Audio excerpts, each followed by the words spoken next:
Hello, I'm Dr. Lisa Belisle, and you are listening to or watching Radio Maine, our video podcast where we celebrate creativity and the human spirit. We are sponsored by the Portland Art Gallery in Portland, Maine.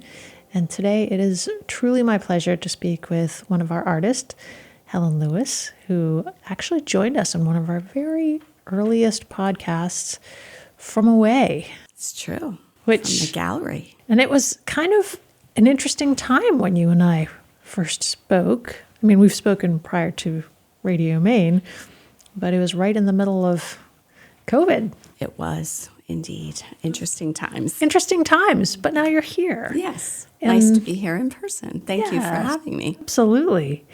So you and your husband, Brad, you come a long way to be with the Portland Art Gallery. We do. We make the drive from Ohio to bring art and to be up here, but we love Maine. And we've been making the trek to Maine for probably close to 40 years at this point. So it's wonderful to have a reason that it's on a regularly scheduled trip now instead of just longing to get here and needing to, make arrangements to do so. We just plan for it, and that is wonderful. We miss it when we're not here. I love the idea of longing, a longing to be in Maine. Mm-hmm. What is it about Maine that's so special for you? It is, I think, a combination of things. The beautiful coastline, the rocky coastline, just the air here and the light here and the small town atmosphere and the history. I don't know, there are many things. It's the charm of it. And you like it so well that during your opening a few months ago, you actually brought the whole family. Oh, I did. Yes. The kids grew up. I have twins, and they grew up coming with us. But it was the first opportunity to bring grandchildren, and they all loved it. They're all pushing to come back. They're pushing their parents. At 4 and 5, they're saying, "We want to go back to Maine too, if Mo is going." So they enjoyed it a great deal. We had a good solid week here together and some wonderful hikes. We made it up to Acadia and just were able to do a lot of things, and they enjoyed it. And they loved being at the gallery. I wasn't quite sure how that would go, but they loved it. They took me around and showed me different particulars about specific paintings that they liked and why they liked it. And so it was wonderful. So what were some of the things that drew their eye? Well, they loved some of the scenes that were very Maine-like. They liked Paige's work particularly. I think the month that we were here, there was one of her pieces hanging that had the ferry boat in it, and we were able to take that ferry out to the island. So they loved knowing that they were going to be on that ferry the next day or the following day. I don't know. There were many things. They pointed out colors and scenes, and they enjoyed it. Do you invite your grandchildren into your art? Do you have conversations around art? Oh, very much so. And they love to come into the studio. They were excited.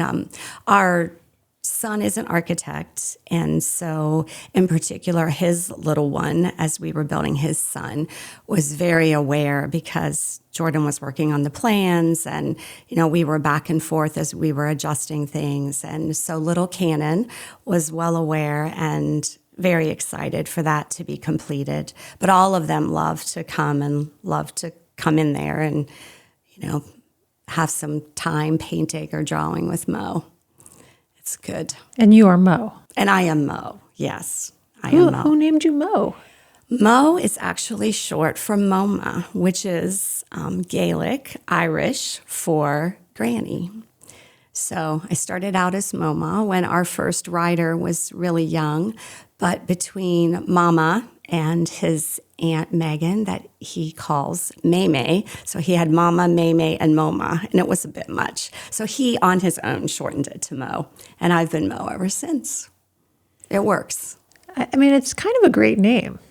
It is. I'm happy with it. It's a fun role as well. Yes. So we are Mo and Pops. Brad is Pops. I talk about this with my children all the time. They bring it up, not me. I don't have any grandchildren, and they're always like, "So what would you like your grandchildren to call you?" I'm like, I I feel like they're probably going to kind of do that themselves. That I know some names I don't want to be. Right. But in the end, it doesn't sound like, it sounds like you became Mo because that's what you were meant to be. Exactly. I mean, for a while, they kept asking me as well. And they're like, you're going to end up as Helen if you don't come up with a name. And I was like, well, we'll see. And then on a trip to Ireland, a cute little Irish waitress and I were chatting. And I said, what do you call your grandma? And so that's how it evolved. Well, that is a very nice segue into what I want to make sure I spend time talking with you about. And that is the British Isles, Ireland, Scotland. And in particular, I'm very interested in the liminal space and your connection to Celtic Christianity. Because when I learned that this was an interest of yours, I said, well, John O'Donohue. And you're like, of course. And not everybody has that connection. So talk to me about that. Well, my roots are Scottish, Irish, and I have a pull there. I think it's partly why Maine feels so much like home to me, because of the similarity to the Irish and Scottish coasts. So there's that aspect of it. But indeed, just a lot of Celtic Christianity, Celtic spirituality, the idea of thin places or liminal spaces is very intriguing to me. It's very intriguing and yet familiar. And thin places, to just explain it, it's kind of that it can be a place, or it can come about as a result of a piece of music or a piece of art or something that you're reading, where there's that sense that there's not much separation there between the mortal, the earthly, and the divine, almost as though that veil between the two was lifted for a moment and you get a glimpse of sort of that mystery that's on the other side, and yet mystery that feels familiar. It feels almost like something that you've known, something that's been in your heart. And so I love that concept, and I've experienced it many times. I think most people have. They may not put that language to it, but I believe that they have. And it's something that I would love to be able to kind of facilitate for people. I would love that my art, I always want it to be peaceful and tranquil, but I would love it if it served as that liminal space, if it served as that invitation to invite people deeper and for them to think about and maybe get a glimpse of something beyond. There's a great reference in one of John O'Donohue's books about feeling that sort of awareness of coming home to your heart, coming home to, and sort of settling in, being able to step into and fully occupy our home that is our heart. And I really relate to that very much. Home is a very important concept to me as well.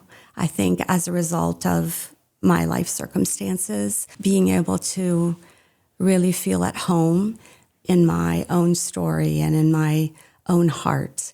Home is something we all long for, the connection and the sense of belonging, and that's kind of where all of that comes from. I know that you and I had somewhat talked about this the last time we spoke for Radio Maine, but you've had a fair amount of loss in the area of home, and particularly when you were younger. It's always an interesting idea that for somebody who has lost a pivotal person in their life, creating home means something very different than somebody who has what we consider to be a more kind of fully fledged family unit. Correct. Yes. I think, as I'm sure you remember that I lost my parents within 3 weeks of each other when I was 5.5, and then lost a very dear brother, 18 months older than I am, when I was 17. And so, yes, there's been a lot of loss.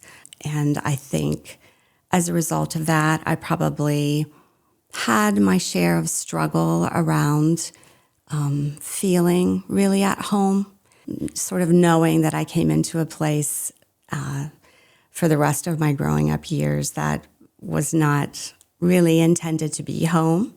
But even beyond that, just the idea of kind of coming home to myself and being okay fully with who I am and the circumstances of my life. Even, completing some of the initial just survey and paperwork for this interview. It can feel just the basics of my life can feel a little heavy when I go to put them into a form. And there's this feeling of almost wishing you could shy away from that and just make everything light and happy. But, even as I've completed that work, it's like, well, it is what it is. These are indeed the circumstances of my life, and this is my story. And I realize that as a result of it, I've come out on the other side with a great deal of sensitivity, a great deal of awareness. I feel like I am even maybe a bit more aware of others. I think that sensitivity extends. So yeah, it's difficult. It was difficult. A lot of loss that, heartbreaking. And yet I can look back now and see a great deal of positive that's come out of it.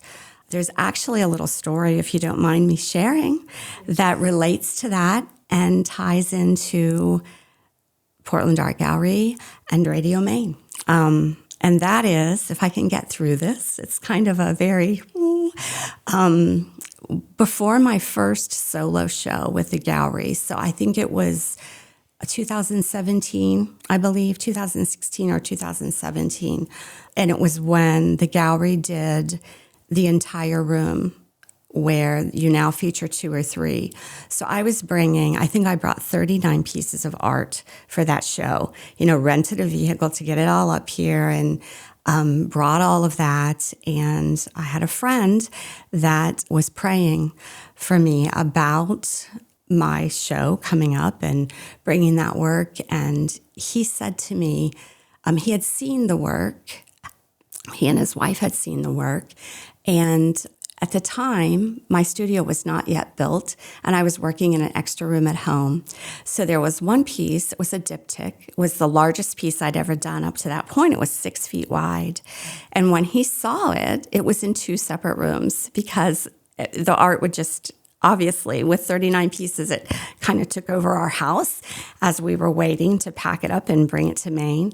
And so it was separated, and he didn't even see it together. But he said, when I was praying, I got a mental image, a mental picture of a little blonde girl sitting and looking up at that blue piece, he said, that was kind of separated. And I said, Path of Peace, that was the name of the piece. And he said, yes, that's the one. And I thought, I think that was probably me as a little girl that he was seeing. But then he said, there's something else. There's one more thing. He said, I don't know if this will mean anything. And he said, that little girl had on a blue and white dress. Well, I have very few pictures of myself as a child because of the circumstances of my childhood, but I have a picture that was taken the day of my mother's funeral, and I have on a blue and white dress. So I knew at that point that was clearly me that he was seeing. And I think I instantly burst into tears, and it just meant so much. It said to me that not only was I not as alone as I felt in those early years, but it also said that I'm doing now what I was meant to be doing, and that this art is indeed for me, especially, it's served as that liminal space. It's served as a thin place in my life. And interestingly enough, that piece sold first for that show. It was not yet even hung. It was just leaning against the wall, and a couple from out of state loved it and paid to have it shipped when the show was over. So again, that felt like such a confirmation, like, yeah, I'm supposed to be doing this. And I remind myself of that on a regular basis when I'm questioning, imposter syndrome. I think it hits all artists, and it certainly hits me on a regular basis. And when it gets really heavy, that little nagging voice in your ear, it's like, no, wait a minute. I think I've had a very clear message that this is what I'm supposed to be doing, and I just need to keep going. That's a very powerful story. It is. It's powerful in my life, I believe. So I'm glad to have an opportunity to share it with you, because it does feel connected to the gallery. There's something about, as you're describing this idea that in some part, remaining in the liminal space, it's connecting you back to people who, even though I use the word lost, they're not really lost. I mean, they're not necessarily here, and you didn't get a chance to experience them the way that people who are more fortunate in this case get to experience their parents, but they're not that far away, really. It makes me think about the fact that in my work, I often will go back in and carve some line work that will connect certain areas of a piece to other areas. And, it's something that I've just felt drawn to do, as well as some of my other mark making. But in almost all of my work, there's found, some line work and some connecting. And, in trying to understand my own abstract language at times, I've wondered if indeed it relates to just connection, which is so vital.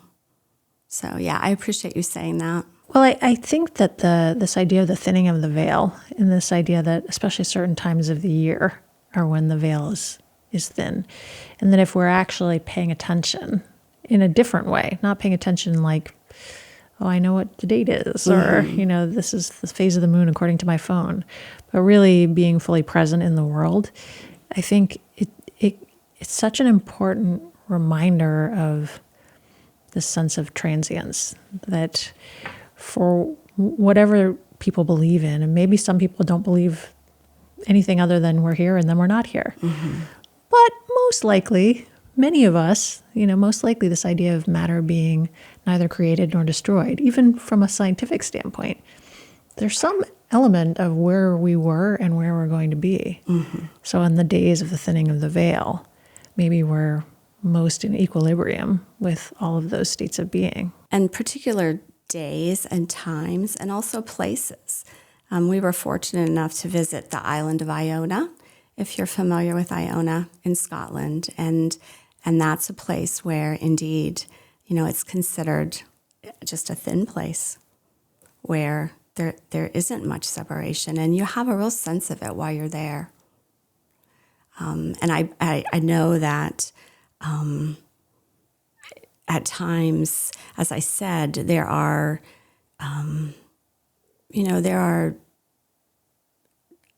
really kind of a variety of things that can sort of usher that in. But there's that sense that comes, and you're clearly aware that you're touching something beyond. You're experiencing, you're sensing. And as you say, whether, for me, I believe that it's God, that there's a bit of a breakthrough happening. So the one thing that we always think about in Maine is the fact that we have these seasons that seem to go on forever that are neither here nor there. And what you're describing reminds me of the many, many days that we've basically just existed in the mist. It's not necessarily snow, maybe not rain, mm-hmm. but it's right it's right in that sort of that point of condensation. And so I think that Maine for me ends up being one of those places. Not all the time, but it's very similar to what you're describing. So I wonder if part of your being drawn to Maine for the last 4 decades, I wonder if it's for you the same sort of sense that you have around being drawn to the British Isles, for example. I would say that there's a great deal of validity to that. Yeah, I think there's truth there. That softness, that mistiness that you're describing, I think that emerges in my work as well, without ever really setting out to do it. It's not an intention from the beginning, but partly because of the fact that I work with the hot wax in the encaustic and the cold wax as well, it sort of lends a softness to the pieces. But I think you've hit upon something. I believe that indeed it is part of the draw. And also the layers. I mean, there's so much rich layering that goes on, and there's so much very subtle dimensionality. And when I think about when the weather being soft, let's just say, and that mistiness, I mean, there is that interesting way that things around us either kind of push forward towards us or recede. And this idea that you can reach out and touch something, but it's actually further away than you think. Right. Exactly. And that same sort of idea comes through in your work. It's just under the surface, but you can't actually get... Right. You get a glimpse. It's those glimpses. And I believe, indeed, that's what thin places are about. You get a glimpse. And so in my work, sometimes even the scraping away that I do and the removing, the reduction that happens to get just a glimpse. There it is. It's like, but yeah, it's still somewhat obscured, somewhat veiled, and you can't quite get there. And it certainly applies to my life as well. It's like, how much do I keep covered, and how, I've lived my life for the most part, keeping much of it covered, and, glimpses now and then. I just read something, and I want to say maybe it was Rick Rubin in his book that, and maybe not, and I don't want to attribute to the wrong person, but I'm not coming up with where I saw this. But anyway, it was a comment about how artists often live their lives with the tension of wanting to communicate and yet wanting to stay hidden. And I thought, well, bingo, there I am. But it's partly what you're alluding to, the idea that there are glimpses that come, and yet it's slightly beyond. It's quite clear, but it's it gets in when it's there. It strikes the heart, and it stirs something inside. And that's, I would hope that my art sometimes at least has that effect on people. That would make me happy to know that that was happening. It's such an interesting idea because it's almost like you're communicating something that's intangible even to you, and then somebody else is showing up completely outside of you and your work that's trying to understand something that's, again, kind of completely intangible. There's so many layers of either chosen belief, faith, or lack of choosing that. And I would hope that my work has a way of doing that for people in their own understanding, in their own experiences, that it would stir things from their own lives or remind them of, it's partly, I would say that I never really paint. I mean, obviously my work is abstracted, but, and I'm inspired by lots of places and lots of things, but it's not like I'm ever trying to portray a particular area. And yet, the illusion is there, the reference for people, that they would be able to come along, or, even not a place, just a feeling, an emotion, an event in their life that meant a great deal. And it would please me a great deal to know that my work spoke to that in their lives. That would be very satisfying to me. How often do you connect with people who have your work? How often do you get to know whether this happens or not? Not very often. Not very often. There have been a few times, and I was always so blessed by it. I was always so grateful when that would happen. But yeah, not often. Once I had someone call. They had purchased one of my pieces, and my titles are really very important to me because words are important to me, and I spend a lot of time, my titles come out of, I keep a running list when something strikes me as I'm reading or something just comes to me, but I always put a lot of prayer and thought and contemplation into titles. And that was true for this particular piece. It had an old letter in it from, I think, early 1800s, a letter that was signed by, and it was the original letter that was in there, and it was signed yours truly as, a pretty standard closing into a letter. But when I was thinking about the title, I felt that I was to change it and say truly yours rather than yours truly. And so this, through the venue where they were buying this particular piece, it's been years ago, it was a gallery, and they called and they let me speak with this woman just briefly. I'm trying to remember the exact details of it. But anyway, she said that she had just come through, I think, a relatively difficult time in her life, and that she had been sitting and praying the day before on the beach, and in her prayer said, I'm truly yours.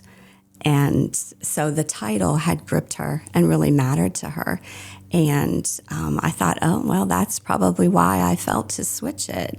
And then she went on to really explain a lot of different elements in the piece that were what had pulled her in. There was a bit of gold leaf in it. There were several different elements that really spoke to her in a very specific way about her life. And I was kind of blown away by that. I was very glad I had the opportunity to find it out, and pleased for her. I thought, this is really going to mean something to her to have this hanging on her wall in her home.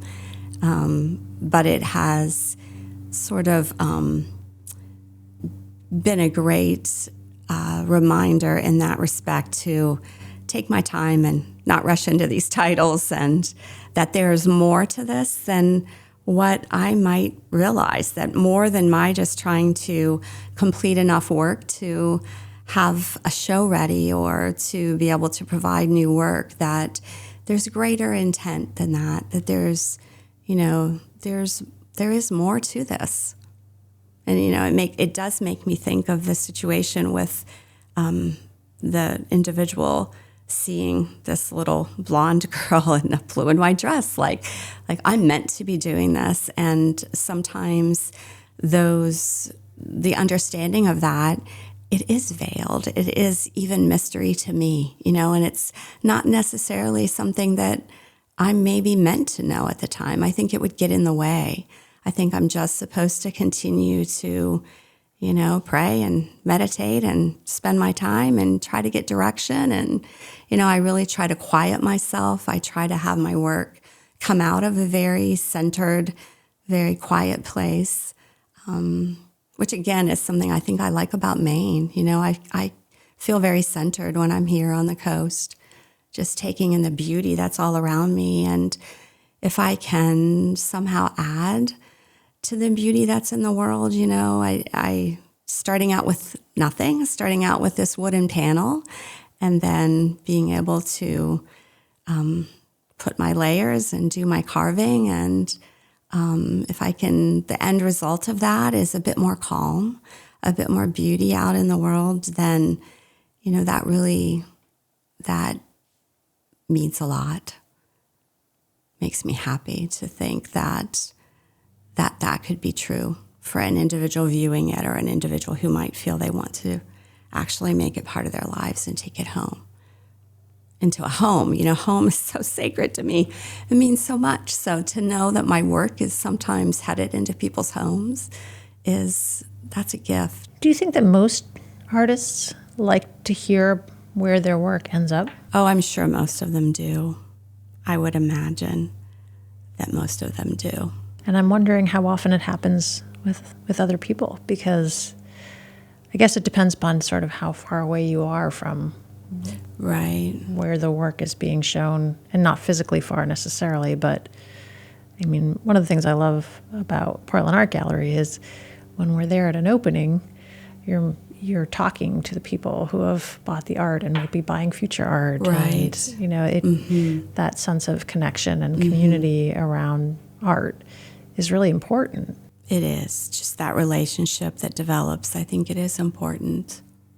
It is important. So I would imagine for most artists, when I work on commission pieces, obviously, I know where it's headed. And I've had interesting commissions where, someone brings me, a handwritten note from their grandmother or something, and they would like to have it incorporated, or, just little bits of ephemera that really are treasures to them. And that always feels like an honor, too, to be able to include that in the work and know that it's forever preserved, probably more so than if it was tucked in a drawer somewhere. They're going to see it on the wall, and it's going to mean something. As we're talking, I'm thinking about Paige and Paige Ehr and her work. And her work has taken such a different turn recently.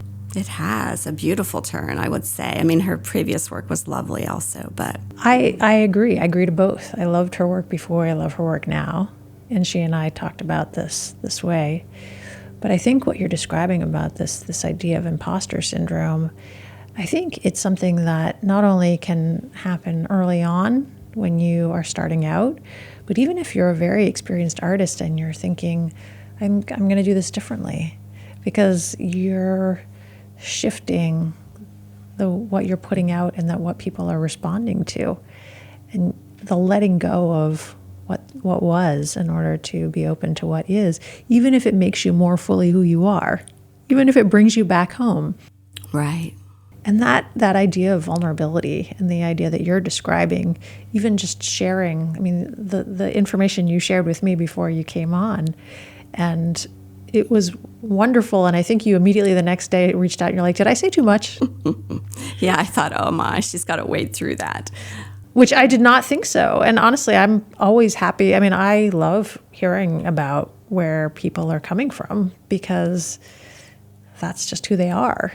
And to me, that's so important.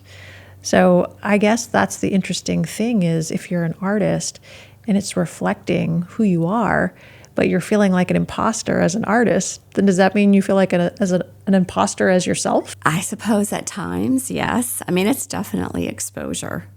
And that was a challenge for me in the beginning. It's definite exposure, that transparency, and just because you're bringing it up out of your heart.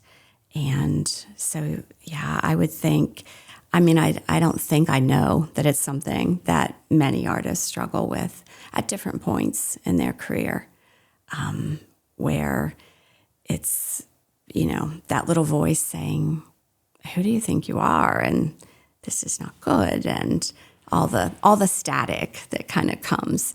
And if I can step back and realize this is static, this is noise to get in the way of being able to follow that inner direction and follow your heart and really bring forth from that place, then that's a helpful way to dial the volume down on all that noise that comes. But I agree, her new work is lovely.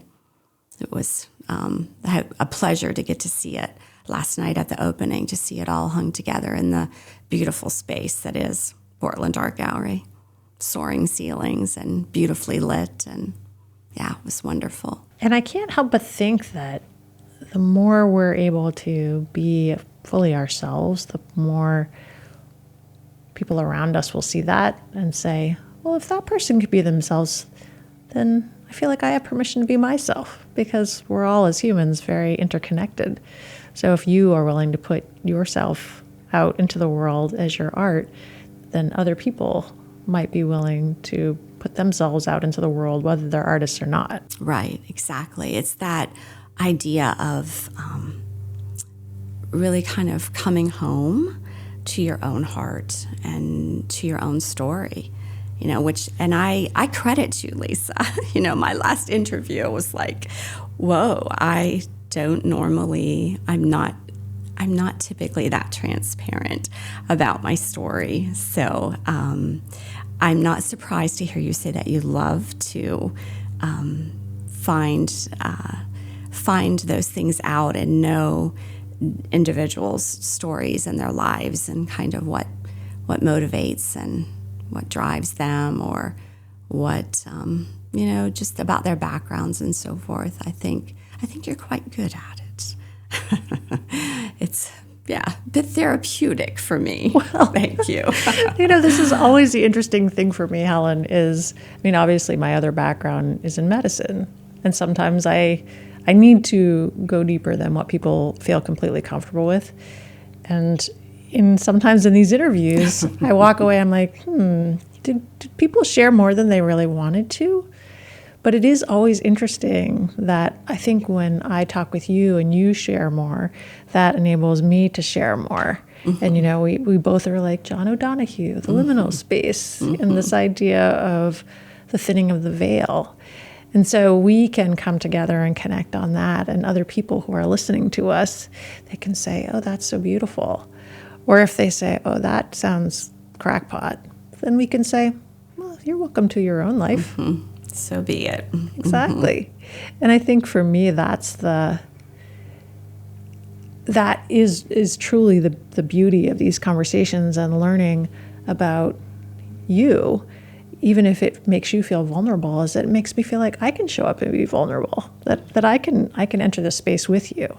And that is really a gift that you also have given me. It's that sort of the mutuality of the conversation. Thank you for that. As always happens, you and I end up bringing things out about the other person so clearly. And also, I know you have this background in healthcare too. So again, we have that shared sort of healer kind of thing. There's a lot of different places that we connect, but not the least of which is, of course, your piece that still hangs in my living room that I see every day. Thank you so much. A story worth telling, right? That's one that I'm very glad to know where that piece ended up. Makes me happy to know that it's hanging in your home. And it is completely my pleasure to have it there. And I guess this is our story worth telling, and we've told it. Yes, we have. So thank you for coming in today. Thank you for having me. It's a pleasure. I'm Dr. Lisa Belisle, and you have been listening to or watching Radio Maine, our video podcast that is sponsored by the Portland Art Gallery. And today I've been speaking with Helen Lewis, one of my favorite artists. Obviously, she hangs on my wall. She's part of my home. She's absolutely a story worth telling. And I hope that you will take the time to, if Helen can come from Ohio to the Portland Art Gallery openings, I think that I would invite anyone who's even closer than Ohio to come to our Portland Art Galleries and hang out with us and be part of telling the mutual story. Thank you for joining us, and thank you for coming in today.